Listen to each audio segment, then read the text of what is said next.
Kita beralih ke informasi selanjutnya, Saudara.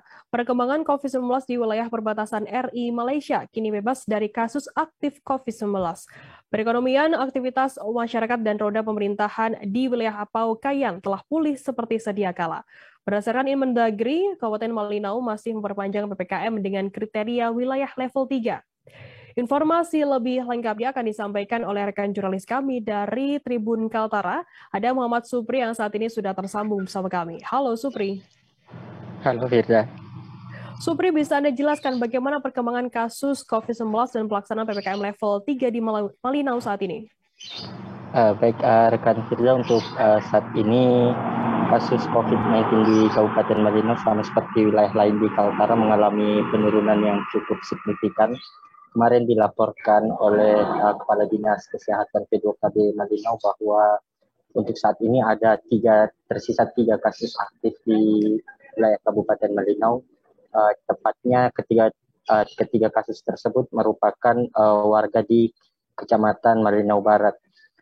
Untuk saat ini juga dilaporkan oleh Direktur Rumah Sakit Umum Daerah Kabupaten Malinau bahwa tidak ada lagi pasien yang dirawat di fasilitas karantina ataupun fasilitas isolasi, ruangan isolasi RSUD Malinau.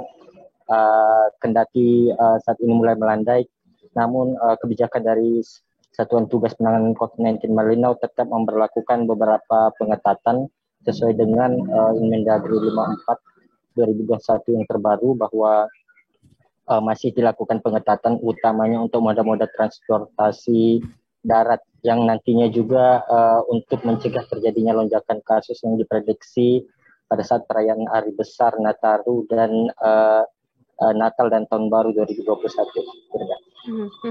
Apa tujuan Satgas tingkat desa dan kecamatan ini masih memperlakukan kebijakan karantina selama 5 hari? Baik, untuk di wilayah perkotaan saat ini telah dilonggarkan untuk kebijakan tersebut. Namun untuk wilayah perbatasan dan pedalaman di Kabupaten Malinau, khususnya wilayah Apau Kayan, yang sebelumnya kemarin sempat terjadi ledakan kasus sekitar 600 orang terkonfirmasi positif, masih diberlakukan kebijakan tersebut. Pertama, pertimbangan Satuan Tugas Penanganan COVID-19 Malinau adalah soal sulitnya jangkauan atau akses ke wilayah perbatasan tersebut. Dan yang kedua adalah persoalan mobilisasi alat-alat kesehatan yang juga dikhawatirkan ketika terjadi lonjakan kasus yang sama, penanganan COVID-19 di wilayah perbatasan kembali mengalami peningkatan. Nah, untuk wilayah tersebut, khususnya di wilayah Apau Kayan, sebelumnya memang telah diberlakukan masa isolasi sepekan untuk tiap orang yang masuk ke wilayah tersebut untuk mencegah terjadinya peningkatan kasus, karena beberapa akses yang bisa ditempuh untuk menuju ke wilayah perbatasan ada dua, rekan Fitla, yaitu untuk jalur sungai yang memakan waktu hampir sepekan dari ibu kota kabupaten ke wilayah perbatasan, dan moda transportasi udara. Kebijakan ini sebelumnya memang pernah diterapkan, dan berdasarkan keputusan Ketua Satuan Tugas Penanganan COVID-19 Malinau bahwa pengetatan tersebut masih akan diberlakukan kendati saat ini kasus COVID mulai melandai.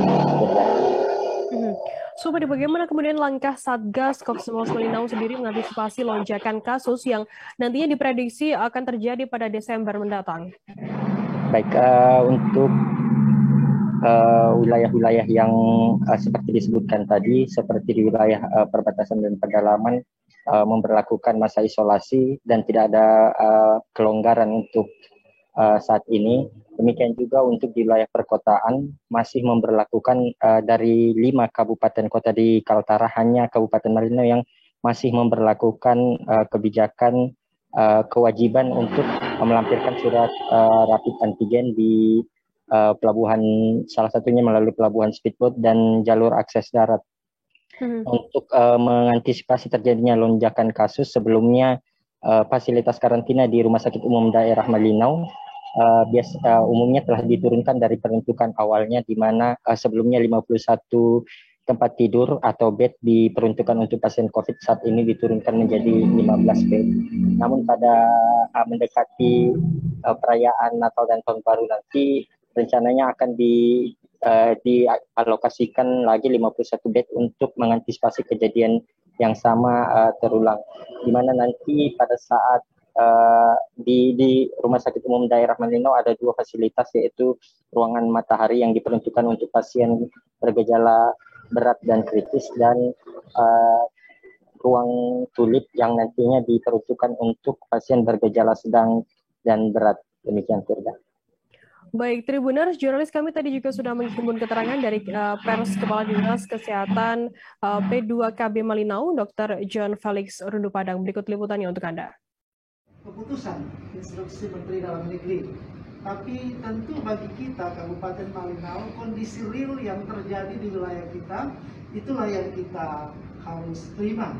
Bahwa kita bersyukur kepada Tuhan bahwa sudah tidak ada yang dirawat, kasus juga sedikit, dan pengendalian masih sangat ketat. Tidak ada orang yang masuk Malinau mengatakan Malinau sudah bebas. Pasti mengatakan bahwa sangat ketat Malinau. Hanya Malinau yang begini terus sampai sekarang. Tapi itu kita lakukan semata-mata untuk menjaga Malinau ini tetap aman dari pandemi COVID-19.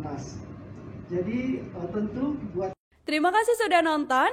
Jangan lupa like, subscribe, dan share ya.